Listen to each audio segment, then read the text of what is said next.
kami Tuhan. Oleh sebab itu kami percaya hari ini kami hanya berharap kepada Engkau Tuhan, karena Engkaulah satu-satunya pertolongan dalam kehidupan kami. Engkau yang memberikan kami kemenangan, Engkau yang memberikan kami mujizat, kesembuhan, bahkan hal-hal yang besar yang luar biasa dalam kehidupan kami Tuhan. Dan hari ini dari kebenaran firman-Mu kami percaya Tuhan, kami akan dikuatkan, kami akan dibangun kembali iman kami Tuhan, bahkan kami akan menuju pada kemuliaan Tuhan dalam hidup kami Tuhan. Dan hamba-Mu berjanji di hadapan Tuhan, hamba Tuhan dan juga jemaat Tuhan, hanya firman Allah yang hidup, yang benar, dan yang sempurna yang hamba bagikan. Di dalam nama Bapa, Putra, dan Roh Kudus, di dalam nama Tuhan Yesus Kristus, inilah firman Allah yang hidup. Kami ingin mendengarnya di dalam nama Tuhan Yesus Kristus. Kita baca, katakan amin. Nama Tuhan. Haleluya. Apa kabar?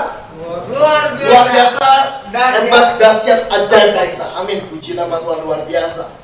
Beberapa pekan sebelumnya saya menyampaikan sebuah pesan masih dalam fase new normal. Bagaimana dalam fase kenormalan yang baru, saya percaya bahwa ada new blessing, betul?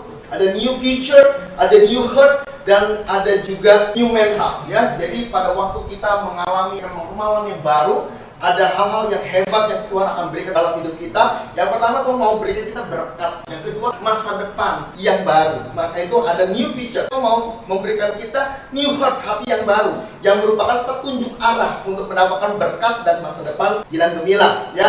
Juga ada new mental sebagai generator, dan juga baru mental untuk mencapai sesuatu yang Tuhan berikan untuk saudara dan saya. Di balik new normal juga ada new spirit. Spirit atau roh yang Tuhan berikan, inilah yang menjadi roh bagi kehidupan, yang menghidupkan saudara dan saya. Bukan hanya sebagai penentu arah atau petunjuk arah atau alat ukur, tetapi spirit atau roh yang Tuhan berikan adalah sebagai arah itu sendiri. Coba kita akan lihat di dalam Yeskiel 36 ayat yang ke-26 sampai dengan ayat yang ke-27. Kamu akan kuberikan hati yang baru dan roh yang baru di dalam batinmu. Dan aku akan menjauhkan dari tubuhmu hati yang keras, dan akan kuberikan kepadamu hati yang taat. Ayat ke-27. Roh akan kuberikan kepadamu diam di dalam batinmu, dan aku akan membuat kamu hidup menurut segala ketetapanku, dan berpegang pada peraturan-peraturanku, dan melakukannya. Jadi Tuhan memberikan hati yang baru dan juga roh yang baru. Nah, adanya roh itu di dalam batin kita. Nah, ini dia hal yang penting. Pada waktu Anda mengalami kenormalan yang baru, ada hal yang mau Tuhan berikan dalam hidup kita. Yaitu apa? Hati yang baru. Hati yang baru untuk apa, Pak? Penting sekali membersihkan hati kita. Maka itu Tuhan mau memberikan kita hati yang baru. Bebaskan, melepaskan dari semua akar pahit, dendam, iri hati, benci, cemburu, atau apapun juga. Kita mau singkirkan semuanya. Mengapa? Karena inilah yang akan menghalangi berkat-berkat Tuhan dalam hidup kita. Kamu akan kuberikan hati yang baru dan roh yang baru di dalam batinmu. Dengar baik-baik. Roh yang baru di dalam batinmu adalah pemberian Allah. Berarti itu engkau tidak mungkin bisa mengusahakan itu dalam kehidupan kita, karena itu adalah sebuah gift, karena itu adalah sebuah pemberian. Pemberiannya dari mana, Pak? Pemberian dari Allah. Nah, rohnya adalah huruf besar. Berarti Tuhan ingin memberikan kita new spirit, yaitu Roh Kudus di dalam batin kita. Roh Kudus yang aku berikan diam di dalam batinmu. Saya nggak tahu kenapa menggunakan kata diam. Padahal di dalam bahasa Inggris mau terjemah apapun juga, di sana ada sebuah kata put sama place. Bukan diam, tapi tinggal.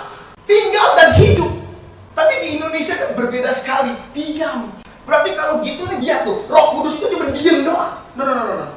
Roh Kudus bukan diam, tapi apa? Tinggal dan hidup. Jadi roh yang Tuhan berikan dalam kehidupan kita, dia bukan hanya diam saja, tetapi dia juga bergerak, dan dia juga hidup, dan juga dia melakukan perkara-perkara yang hebat luar biasa dalam hidup kita. Roh Kudus, New Spirit, dia tinggal di dalam hidup kita, dan dia juga hidup, dan dialah yang akan memberikan kita kemenangan demi kemenangan di dalam Kristus Yesus. Kalau Anda belajar peta zaman, ada 3 zaman. Yang pertama ada zaman Bapa, di mana Bapa dengan segala kehebatannya, keluar biasaannya yang ditulis di dalam perjanjian lama itu ada di dalam zaman Bapa. Yang kedua adalah zaman anak namanya. Zaman anak adalah zaman Tuhan, di mana karya Yesus itu luar biasa. Itu dicatat semuanya di dalam perjanjian baru. Setelah itu ada zaman Roh Kudus. Inilah zaman Roh Kudus. Maka itu firman Tuhan bilang, aku memberikan new spirit, roh yang baru. Roh Kudus itu untuk apa? Firman Tuhan bilang, roh yang akan kuberikan diam di dalam batinmu dan akan membuat kamu. Jadi ada sesuatu yang mau Tuhan buat, mau membangun kita, mau memberikan kita kemenangan, supaya hidup kita punya arti, punya dampak juga. Dengan kehadiran Roh Kudus, Tuhan mau membuat sesuatu. Tuhan mau buat kita hidup, hidup kita semakin hidup, hidup yang lebih hidup lagi di dalam Kristus. Aku akan membuat kamu hidup. Hari ini kau bilang bahwa saya sudah hidup, Pak. Yes, Anda mungkin hidup, tapi yang terpenting, rohmu harus hidup. Banyak orang Kristen rohnya nggak hidup. Hari ini dengan kehadiran Roh Kudus, Tuhan mau membuat rohmu supaya hidup kembali. Banyak orang Kristen yang hari ini bisa memuji menyembah Tuhan, tapi rohnya mati. Mulutnya memuji Tuhan, tapi hatinya menjauh karena rohnya nggak hidup. Hari ini kita mau dengan kehadiran Roh Kudus, roh kita harus hidup. Tuhan mau supaya hidup kita sesuai dengan firman yang kita dengar. Ini adalah hal yang Tuhan mau bentuk dalam hidup kita. Maka itu 3 hal kekuatan orang Kristen yang saya sudah berulang-ulang kali. Alkitab ketika dipres, firman pujian doa, yaitu mesbah di hadapan Tuhan. Ini penting sekali. Coba kita lihat Amsal 14 ayat 12. Demikian firman Tuhan. Ada jalan yang disangka orang lurus, tetapi ujungnya mau. Kita nggak pernah bisa lihat ujung. Wah, kalau kita bisa lihat ujungnya luar biasa sekali. Kenapa? Seberapa banyak yang ketangkep di busway, nggak boleh masuk busway, dia masuk juga. Kalau dia jago, dia bisa lihat ujung. Dia tahu ada polisi atau tidak. Dukun paranormal pun tidak bisa lihat ujung. Belum ada satu orang pun yang bisa lihat ujung. Maka firman Tuhan bilang, ada jalan yang disangka orang lurus, tetapi ujungnya adalah maut. Kenapa ujungnya maut? Karena orang ini nggak bisa lihat jalan yang ada di ujung. Tapi saya terlalu yakin dengan bantuan Roh Kudus, kita tahu bahwa kita bisa sampai ujung. Dan firman Tuhan bilang, ujungnya adalah damai sejahtera. Ujungnya adalah sukacita. Ujungnya adalah kemenangan. Ujungnya adalah kemuliaan. Ujungnya adalah hal yang hebat. Itu adalah masa depan kita di dalam Tuhan. Maka itu saya nggak percaya dengan peramal. Mau pakai tanggal lahir lah, bentuk mata, bentuk telinga, dan lain-lain semuanya. Maaf, tidak ada satu pun yang bisa melihat ujung kecuali Tuhan. Kenapa? Karena Tuhan bilang, akulah Alfa dan Omega. Dia tahu akhir hidup kita dari awal. Itu Tuhan. Mau paranormal jago apapun nggak bisa. Pak, ini paranormal Pak, jago Pak. Yes. Kalau dia jago, dia bisa lihat ujungnya dia. Yang dia lakukan ini neraka atau bukan? Dia nggak bisa lihat itu. Yakin masuk surga? Insya Allah. Dia nggak bisa lihat ujung. Tapi saudara dan saya melalui Kristus Yesus, melalui Roh Kudus, kita bisa lihat ujungnya. Kemenangan, kemuliaan, dan kerajaan surga. Karena tidak ada satu orang pun, saya katakan, yang bisa lihat ujung kecuali dia. Dia Alfa dan Omega. Dia yang awal dan dia yang akhir. Dia tahu di akhir hidup kita dari awal. Firman Tuhan bilang, ujungnya kehidupan orang-orang Kristen penuh dengan kemuliaan, kuasa, mujizat yang besar. Itu ujungnya. Bahkan firman Tuhan bilang, aku memastikan ada sebuah kepastian. Nggak ada satu kita pun juga yang berani bilang pasti diselamatkan, pasti diselamatkan. Itu baik. Hanya satu, kitabnya orang Kristen. Asuransi nggak bisa memberikan kita kepastian, tapi asuransi surgawi bisa memberikan kita sebuah kepastian. Ketika kita mati, kita masuk dalam kerajaan surga. Dan itu pasti, bukan angan-angan. Kenapa? Karena Tuhan tahu ujungnya seperti apa. Yang baik belum tentu benar, tapi yang benar pasti baik. Nah, Tuhan adalah kebenaran. Saya terlalu yakin bahwa lewat Roh Kudus, New Spirit dalam hidup kita, dia mau rangkai pasal demi pasal, sehingga suatu hari nanti kita akan lihat sebuah gambar yang besar, yaitu gambar kemuliaan. Roh Kudus itu begitu sangat penting dalam hidup kita. Ketika orang jatuh dalam dosa, pasalnya berantakan lagi.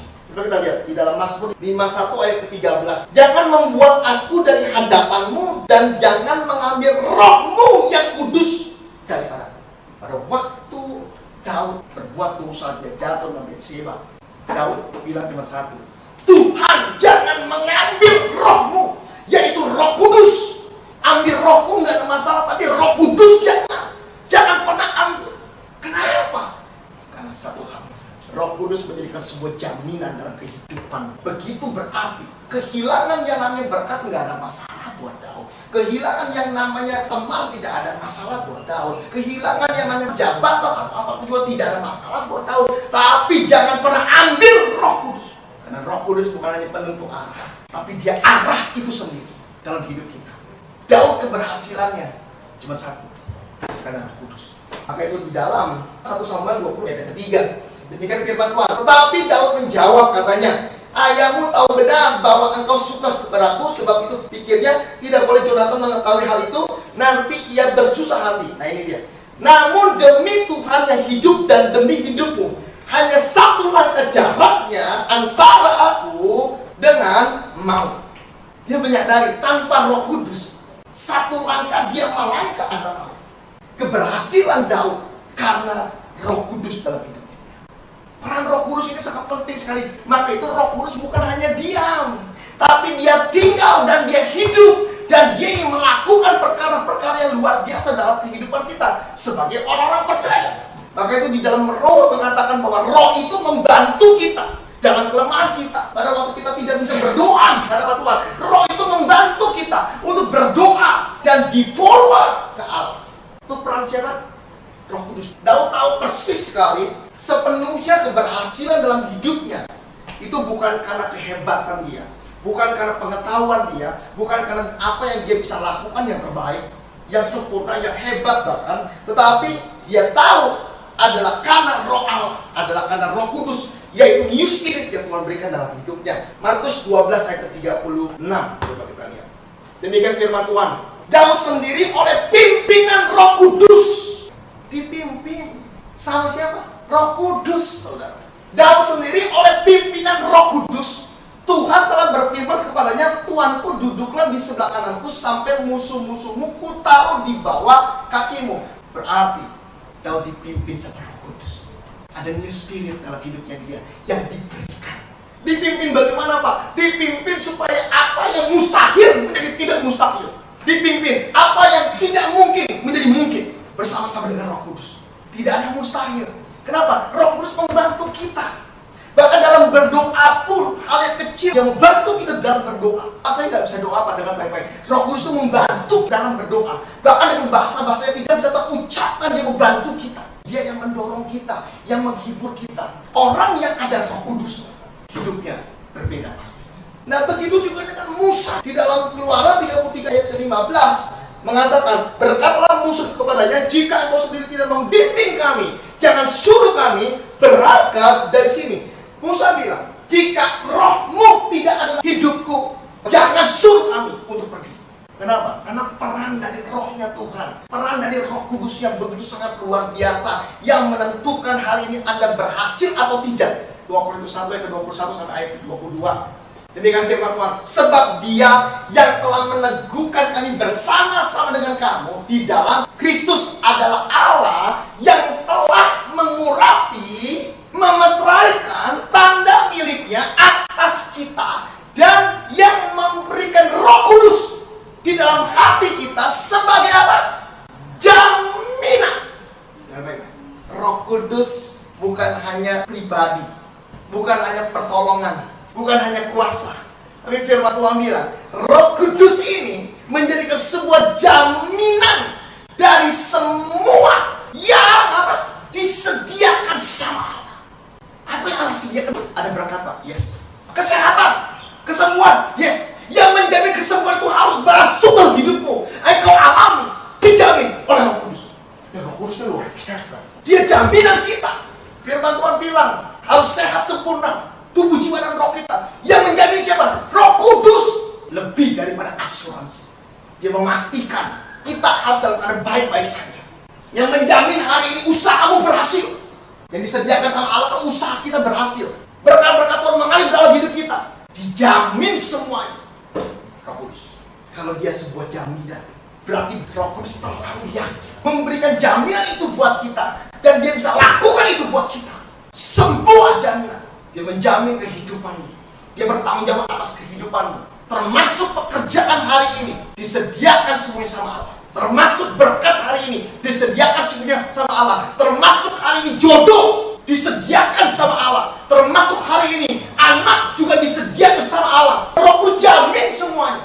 Roh Kudus jaminan Nggak ada hal yang kita perlu takuti. Kita tahu, ya ada Roh Kudus dalam hidup kita yang luar biasa. Ini Spirit Tuhan berikan, pemberian itu. Maaf, kalau pemberian Anda tidak bisa bayar. Kalau pemberian tergantung yang memberi siapa. Anda bisa minta, tapi belum tentu dia mau memberikan juga. Kenapa? Karena itu hak vetonya Tuhan. Tapi firman Tuhan bilang, aku akan memberikan roh yang baru, yaitu Roh Kudus. Dan Roh Kudus sebagai jaminan. Jadi hidupnya orang Kristen nggak ada yang ditakuti.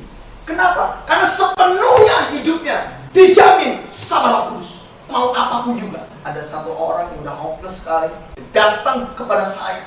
Ada tolong doain Pak. Saya udah kagak tahu berapa banyak udah pendeta.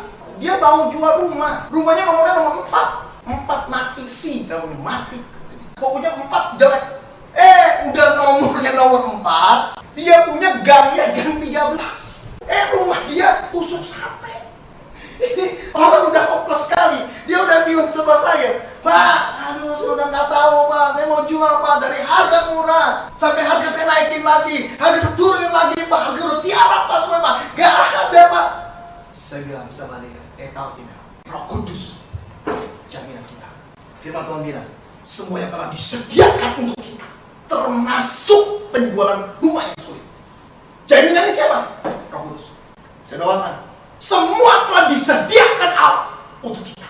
Yaitu apa? Kemenangan, kelepasan, kebebasan, damai sejahtera sudah diberikan sama Allah. Otomatis dia tidak punya damai sejahtera. Kenapa? Ya dia takutlah rumahnya lah, nggak kejual lah. Nomor 4, jamnya kan 13, tusuk sate lagi. Bingung sekali. Habis itu ada orang yang datang gitu, pakai itu tuh, yang merah-merah itu, penentu angin. Si orang ini pada tahu semuanya, ini mah udahlah, capek-capek gua doang lah untuk buka pintu katanya. Ya udahlah, mau ini udah, Pak saya boleh ke atas nggak Pak? Boleh Pak, ke atas semuanya. Saudara tahu tidak? Habis itu dia bilang, mau dijual berapa? Dia bilang sekian. Oke, saya DP dulu. Dia bingung dia, di DP? Di DP akhirnya shock aja semuanya. Di DP dia diam aja kayak orang bego aja dia. Kenapa? Dia takut gagal masalahnya. Ya iyalah, banyak yang udah DP juga, gagal juga. AGB lah akhirnya, dibayar cash. Dia bingung. Pas ditanda tangan dus semuanya, duit masuk. Dia tanya, kenapa? Bapak sama ibu beli rumah saya. Dia bilang, Pak, saya udah kurang lebih sekitar 4-5 tahun cari rumah ini, dan baru dapat di tempat Bapak. Dia kaget, tuh kok bisa begitu Pak? Karena saya memang harus cari nomornya 4, gang 13. Dan semua harus pintu ketemu sama pintu dan lain-lain. Karena kalau tidak seperti itu saya jom katanya. Saya bisa mati katanya. Ini saya ketemu sama rumahnya Bapak, luar biasa. Saya langsung bayar. Kenapa? Itu semua yang disediakan Allah untuk kita. Dan jaminannya Roh Kudus dalam hidup kita. Gak ada yang mustahil bagi Tuhan. Kita bilang bahwa Pak gak mungkin Pak dengar baik-baik. Tuhan bisa mengubah apapun juga. Dia bisa mengubah kutuk menjadi berkat. Dia bisa mengubah hal yang mustahil menjadi tidak mustahil. Dia bisa mengubah apapun dalam hidup kita. Yang terpenting satu, kita percaya bahwa itu disediakan Allah buat kita. Dan bukan hanya disediakan Allah buat kita, tapi dijamin juga sama Roh Kudus. Sebelum kita berhasil, dia dijamin. Roh Kudus itu sebagai jaminan, menjadi jaminan buat kita. Allah tahu yang menjamin Roh Kudus. Kalau sampai tidak terjadi atas hidup saya, Allah akan melakukan semuanya. Ini Roh Kudus dalam hidup kita yang luar biasa. Kalau kau tahu bahwa dia sampai menjadi penjamin buat kita. Kalau kita mau pinjam duit, pasti ada jaminan. Kita nggak bisa mengembalikan jaminan hilang. Jaminan diambil. Nah Roh Kudus yang mau menjamin kita. Luar biasa. Orang-orang yang ada dalam pimpinan Roh Kudus ada 4 hal yang terjadi dalam kehidupannya dia. Yang pertama, saudara, Roh Kudus berperan dalam hidup kita dan mengimplementasikan hidup kita supaya kita mengenal dan mengakui Yesus sebagai Tuhan. Karena sampai hari ini tidak ada satu orang pun yang bisa mengaku Yesus adalah Tuhan selain pekerjaan Roh Kudus. Maka itu orang-orang yang mendukakan Roh Kudus masuknya antikristus. Menghujat Roh Kudus tidak bisa diampuni lagi. Tapi kalau menghujat anak Allah bisa diampuni. Kenapa? Karena tugas Roh Kudus yang pertama dan yang awal mengenal dan mengakui Yesus sebagai Tuhan dan Juru Selamat. 1 Yohanes 4 ayat 2 sampai ayat 3. Demikianlah kita mengenal Roh Allah. Setiap roh yang mengaku bahwa Yesus Kristus telah datang sebagai manusia, berasal daripada Allah, dan setiap roh yang tidak mengaku Yesus tidak berasal daripada Allah, roh itu adalah roh antikristus. Dan tentang dia yang kamu dengar bahwa ia akan datang, dan sekarang ini ia sudah ada di dalam dunia. Jadi kalau ada satu roh dalam hidup kita tidak mengaku Yesus sebagai Tuhan, firman Tuhan bilang itulah antikristus. Kenapa? Karena Roh Kudus peran yang pertama dalam hidup kita di hadapan Allah mengenal dan mengakui Yesus sebagai Tuhan dan Juru Selamat. Setiap roh yang tidak mengaku Yesus tidak berasal daripada Allah. Roh itu adalah roh antikristus. Kalau Roh Kudus ada dalam hidup kita, yang pertama, dia mau untuk kita mengenal dan mengakui dia sebagai Tuhan dan Juru Selamat. Maka itu, pada waktu engkau hadir di tengah teman-temanmu atau di dalam marketplace-mu atau apapun juga, kalau ada Roh Kudus dalam hidup kita, dia akan mengenalkan Yesus kepada orang di sekeliling kita. Dia akan mengakui Yesus sebagai Tuhan dan Juru Selamat. Amin. 1 Korintus 12 ayat ketiga. Demikian firman Tuhan. Karena itu aku mau meyakinkan kamu bahwa tidak ada seorang pun yang berkata-kata oleh Roh Allah dapat berkata terkutuklah Yesus, dan tidak ada seorang pun yang dapat mengakui Yesus adalah Tuhan selain Roh Kudus. Kalau ada satu orang yang bilang bahwa saya terima Yesus dan saya akui Yesus adalah Tuhan, tidak ada satu orang pun firman Tuhan bilang selain dinyatakan sama Roh Kudus. Jadi pekerjaan Roh Kudus mengenalkan kita kepada Tuhan, mengakui Yesus sebagai Tuhan dan Juru Selamat. Jadi kalau ada seseorang yang dibaptis, terima Yesus, pekerjaan siapa? Roh Kudus. Itu pekerjaan Roh Kudus. Roh Kudus berkarya luar biasa dalam hidup kita. Roh Kudus juga berkarya buat gerejanya sendiri. Roh Kudus juga berkarya juga buat saya. Roh Kudus juga berkarya juga buat kita semua. Itu karyanya Roh Kudus, bukan karyanya kita. Maka itu jangan ada yang bilang bahwa Pak saya hebat, Pak saya luar biasa. No. Hari ini kalau ada orang yang lumpuh berjalan, bukan karya Bapak Pendeta, bukan karya gereja, tapi pure karya Roh Kudus. WL bisa membawa jemaat Tuhan masuk hadirat Tuhan. Maaf, bukan karya si WL, tapi apa? Karya Roh Kudus dalam hidup dia. Maka khotbah juga sama, karya Roh Kudus dalam hidup kita. Saya ingin menyampaikan pesannya Tuhan. Maka itu hari ini engkau tidak lagi dengar khotbah, tapi tangkap pesan Tuhannya, bukan khotbahnya.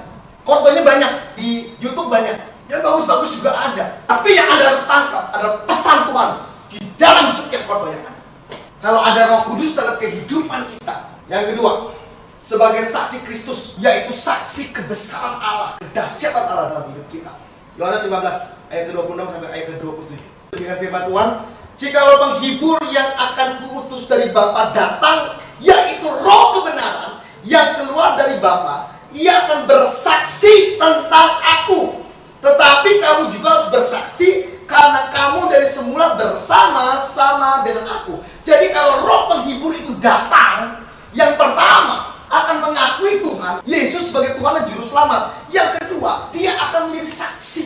Jadi saudara saya harus menjadi saksinya Kristus, saksi tentang kebesaran Allah, kedahsyatan Allah di dalam hidup kita. Maka itu kalau kita lagi ada ngobrol-ngobrol, sebenarnya mungkin ada yang sakit, Anda datang membawa Roh Kudus. Ada Roh Kudus yang hebat, yang luar biasa. Bukan si dokter. Dokter adalah perpanjangan tangan Tuhan. Tapi ada Roh Kudus. Kamu percaya sama Tuhan, tidak ada yang mustahil bagi dia. Kenapa? Karena Roh Kudus akan memberikan kita kesaksian demi kesaksian. Maka itu, kesaksian harus ada di dalam hidup kita. Kita hari ini bisa bernafas, kita mau bersaksi. Wah, saya Tuhan bebaskan dari semua sakit prostat. Saya bebas, saya lepas, itu semua adalah karena Tuhan. Pada waktu kau bersaksi, kesaksianmu itu dikunci. Supaya kesaksianmu itu ya dan amin. Memastikan penyakitmu tidak kembali lagi. Ayo bersaksi. Kenapa? Karena kesaksian kita kunci hidup kita. Supaya apa yang kita alami menjadi berkat buat orang lain dan tidak terjadi lagi atas hidup kita. Wahyu 12 ayat 10 sampai ayat 11. Dengan firman Tuhan, dan aku mendengar suara yang nyaring dari surga berkata, sekarang telah tiba keselamatan dan kuasa dan pemerintahan Allah kita dan kekuasaan Dia yang diurapinya, karena telah dilemparkan ke bawah pendakwa saudara-saudara kita yang mendakwa mereka siang dan malam di hadapan Allah kita, dan mereka mengalahkan Dia oleh darah anak domba dan oleh perkataan kesaksian mereka. Dikalahkan semuanya oleh apa? Yang pertama oleh darah anak domba, yaitu darah kedua adalah oleh kesaksian kita. Pada waktu kita bersaksi, itu ngunci hidup kita. Untuk berkat-berkat Tuhan mengalir dalam hidup kita. Pertolongan Tuhan mengalir dalam hidup kita. Yang ketiga, kalau Roh Kudus ada dalam hidup kita, New Spirit ada dalam hidup kita, akan sebagai pengajar yang mengajar dan yang mengingatkan kita. Yohanes 14 ayat 26 dengan firman Tuhan. Tetapi penghibur, yaitu Roh Kudus, yang akan diutus oleh Bapa dalam namaku, dialah yang akan mengajar segala sesuatu. Roh Kudus fungsinya adalah untuk mengajar segala sesuatu. Berarti kalau ada Roh Kudus dalam hidup saya, pada waktu saya komunikasi dengan orang, berhadapan dengan orang, saya ingin mengajarkan sesuatu yang baik sesuai dengan firman. Bukan hal yang buruk, bukan hal yang sesat, dan akan mengingatkan kamu akan semua yang telah kukatakan kepadamu. Supaya apa, Pak? Supaya tidak sesat. Jadi Roh Kudus ada dalam hidup kita, mengingatkan firman, mengajarkan sesuatu untuk kita, supaya kita tidak sesat. Dan kompernya adalah firman. Roh Kudus akan mengingatkan kita, akan mengajar kita, supaya apa, Pak? Supaya kita nggak sesat. Kurang lebih sekitar 9 tahun yang lalu, ada sebuah gereja yang sangat besar sekali. Dan orang ini pernah ketemu sama saya juga pada waktu di radio. Saya dapat sebuah info, ada orang yang ibadahnya buka-buka baju. Sesat, sesat. Karena di firman tidak ada. Sesat, hati-hati. Roh Kudus akan mengingatkan kita. Roh Kudus akan mengajar. Ngajarnya dari mana? Dari firman. Setiap apapun yang di luar firman, sesat. Ada yang dibaptis, harus ngambang katanya. Ini nggak ada dalam firman. Yang ada adalah satu, dibaptis selam. Yang nggak dilakukan sama Tuhan, jangan lakukan. Tuhan pernah hakimi orang nggak sih? Kau nggak pernah, maaf. Coba tunjukin sama saya. Satu ayat aja Tuhan menghakimi orang. Wanita yang ketahuan berzina, dilempari sama batu. Tuhan bilang, barang siapa yang tidak punya dosa, lemparin yang pertama. Tuhan tungkit-tungkit dosa dia enggak? Hai perempuan, dosamu sudah diampuni. Jangan berbuat dosa lagi. Selesai. Mau menghantam itu gampang, tapi mau buat apa? Karena firman Tuhan bilang, penghakiman adalah aku, pembalasan adalah aku. Ngapain? Yang ngomongin orang sesat pasti. Jangan pernah kita menghakimi orang sebelum pada waktunya untuk dia dihakimi. Yesus nggak lakuin itu. Yesus kerjaannya nggak bikin status, nggak menghakimi orang lain. Kalau Roh Kudus ada dalam hidup kita, Roh Kudus akan membawa damai sejahtera dan memberikan kita kemenangan dan kemerdekaan dalam hidup kita. Roma 14 ayat ke-17 sampai ayat ke-18 demikian firman Tuhan.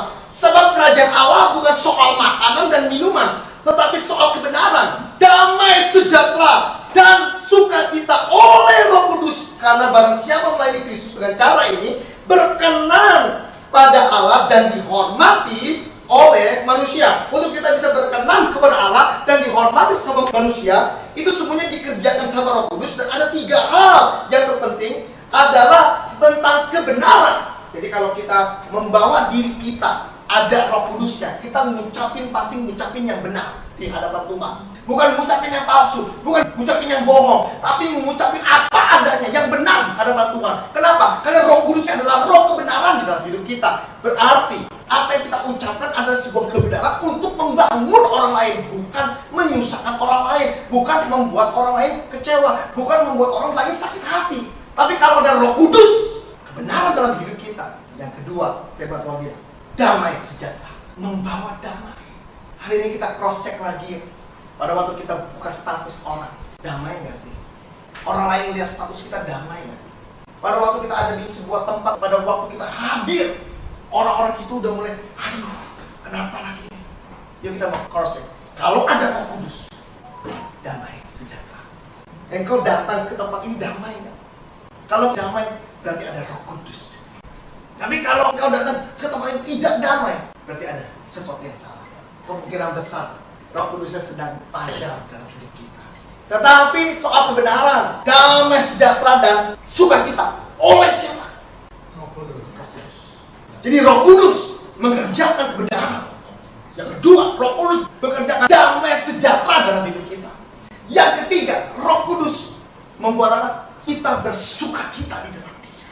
Mau melupakan semua yang lalu, yang tidak baik, supaya kita melupain semuanya. Kenapa? Karena ada Roh Kudus dalam hidup kita sebagai orang percaya. Tuhan Yesus memberkati. Amin.